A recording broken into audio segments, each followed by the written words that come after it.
Hey fourth graders, today we're going to be in our reader's notebook and we're going to add a new page to our notebook and we're going to call that text features. So go ahead and get my table of contents ready. I'm going to add a text features page. And for me, it's going to be page 12. Don't worry if it's not page 12 for you, but it is going to go ahead and be page 12 for me. So I'm going to go ahead and flip through all those things that we've learned. So great. And I'm going to go ahead and go to my page 12. And this is going to be a little different today because we're actually going to need a full spread of 2 pages. So make sure you have 2 pages all set up and ready to go. I'm going to put page 12 up here in the corner. And I'm going to go ahead and I'm not going to label it because I'm going to take up such a big amount of space. I don't need to label it. So before you left school the other day, you got a paper that looks like this, and you're going to need to cut out all of these individually. And we're going to go ahead and work on putting them together in our notebook. So first of all, we're going to go ahead and take the banner. This is text features, and this is our standard. It stands for reading informational, because right now we're reading nonfiction texts. 4th grade, standard number 7. It says, I can use information presented visually, orally, or quantitatively, and explain how the information helps me understand the text. Quantitatively is talking about in numbers. All right, so we're going to go ahead and get our glue sticks. Nice new glue stick today for me. We've been using so much glue. Make sure you restock. So a couple of you were saying you were out of glue the other day. Make sure you stock up and bring some more when you come back to school. All right, so I'm going to go ahead and glue it all the way over here in the upper left-hand corner of my paper, my text features. All right, so I'm going to go ahead and take some notes, and we're going to talk about some of the different text features. So the first thing I want to talk about are something called graphics. Graphics. So we know that graph means to write, and a graphic is going to be something written, but it's written as a visual tool. So graphics are visual, so something that we see, tools, such as charts. So charts are going to be one of those text features that we focus on. Graphs, bar graphs, line graphs, pie graphs, all of the graphs. Oh, I didn't make that plural. Hold on. Graphs. There we go. Diagrams.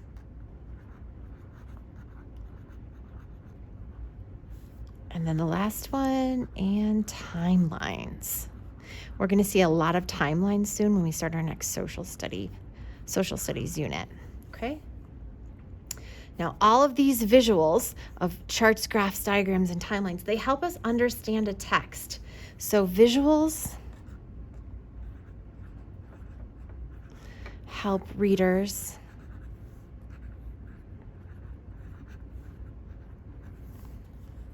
better understand a text.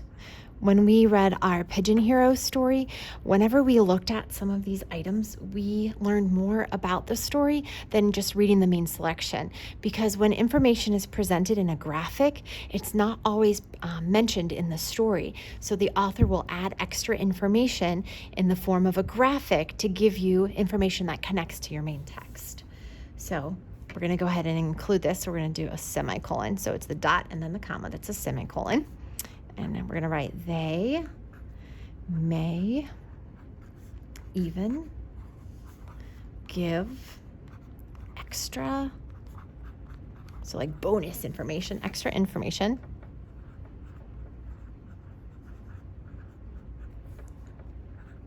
that is not in the text. And I'm going to underline is not in the text, so in the main body of words.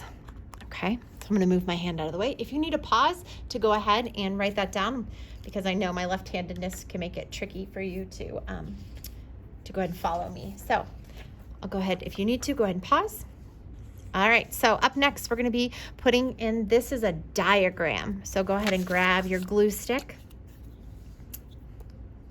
And we're going to go ahead and look at the diagram. So if we put our diagram in here, The diagram has a title to it, so we know what we're looking at. And this is the life cycle of a frog. There's our title. And then we're going to see that the diagram is a visual drawing, and it includes labels. So it lets us know what each of these pictures stands for. So this is a diagram. So we're going to go ahead and take some notes on that. Go ahead and grab my Flair pens. Love these. So we're going to go ahead and label this as a diagram. Draw a little fancy bubble. This is a diagram. And then a diagram. And we're going to go ahead and do the definition. A diagram may be a simple drawing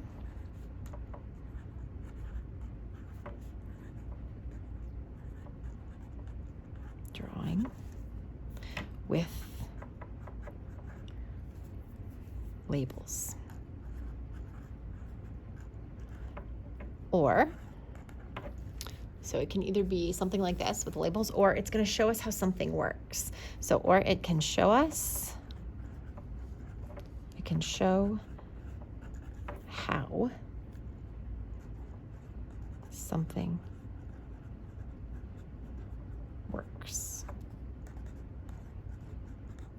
All right, so diagrams are really useful when we think about anything that has parts to it, because we can go ahead and label, use these labels. So these are all going to be our labels. So I'm going to go ahead and point to this. This is a label. Okay, all these are labels. It's going to be useful whenever we need something that's broken into pieces. So I always think of like the earth, and if we were to cut the earth in half, karate chop it, then we would see all the different layers within the earth, and we would need labels to tell us what those are. All right, so now we're going to move to this side of the paper. Sorry, if you need to pause, go ahead and pause to write that down. Then we're going to move over to our chart. So you're going to want to grab the graphic organizer with 4 columns and 4 rows to it. And we're going to go ahead and write a little bit about a chart. So I'm going to go ahead and I'm going to write the word chart up here at the top. Give it a nice little cloud to it too. Okay, and then a chart is a graphic. If remember, graphic is a visual tool. It's a graphic that organizes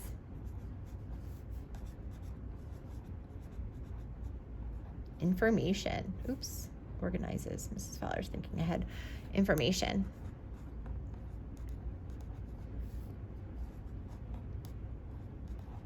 Okay, and let's go ahead and grab our chart. So here it is, and we're going to glue it right in here. So let me grab my glue stick.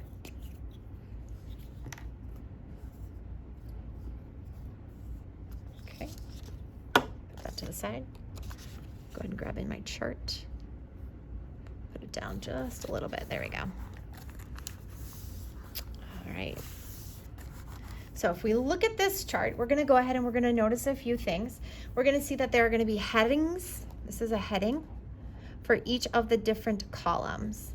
Okay, so columns run up and down like this. So I can match these are all countries, these are all capitals, these are all flag colors, these are all languages, and they match with the country. So in Canada, the capital is Ottawa, the flag is red and white, and they speak, the main language is going to be French. I see Mexico and I see United States, so then we can see all of the information. So then it's easy for me to kind of go, they all have a main language that's different. They all have red in their flag. So information presented in a chart like this, it can help me identify similarities and differences. So I already know they all speak different languages, but I'm going to see a similar color in their flag. Next, we're going to go ahead and look at the timeline. So you were given a timeline of Martin Luther King Jr.'s life. All right, so we're going to go ahead and glue this timeline in just a minute. I'm trying to decide what color to pick next. Here we go. All right, so we're going to go ahead and write information about a timeline. So I'm going to put the definition in here, and then I'll glue it in underneath. So timeline. And the timeline is something that authors use. So authors use timelines. I'm going to underline that, to show the dates when important events happen. So when we look at the timeline, we can see that Martin Luther King Jr.'s life started on January 15th, 1929. And then each of these dates is going to show me all of the important things happening in his life leading up to his death here. You're also going to notice that the timelines are going to have increments on the bottom here. And so these are actually going to be 10 years. See, 10 years, 10 years, and usually 10 years. So this one has got a little bit of a wide increment here.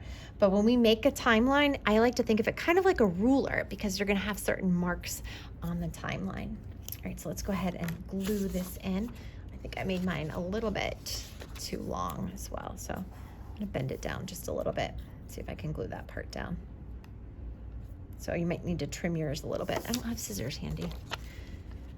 All right, so I'm going to go ahead and glue this one in right there for me. And then I want to write just a little bit more on the bottom down here.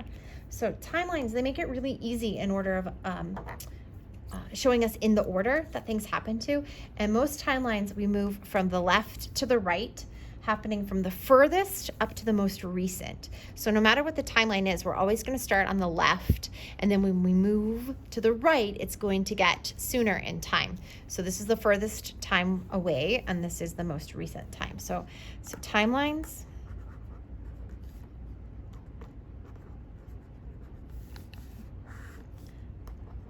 Make it easy to see the order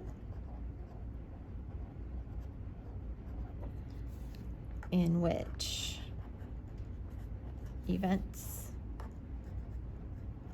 take place. I want to say they show time left, which is the past, to right, which is going to be more recent. All right, talk about timelines. Tell me right now in the upper corner, up by your page number right above it, can you put the year you were born? So if I were to write the year I was born in 1983. So for me, I'm going to put 1983. That's the year I was born. I'm 37 years old.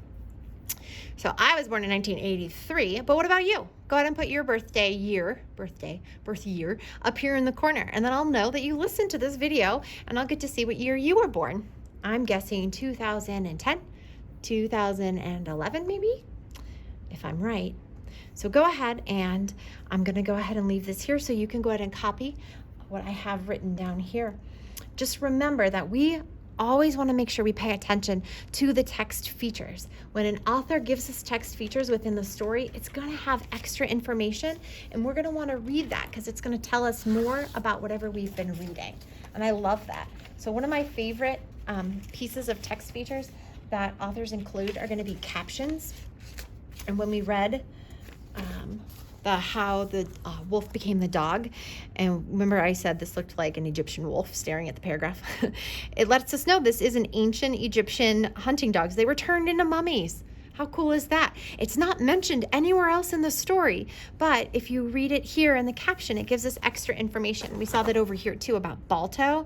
Balto was a dog that carried a sled team through Alaska to get a vaccine to children who are sick. So we learned a little bit about Balto right here. So make sure you pay attention to those text features in a story. Thanks. Have a great day, guys.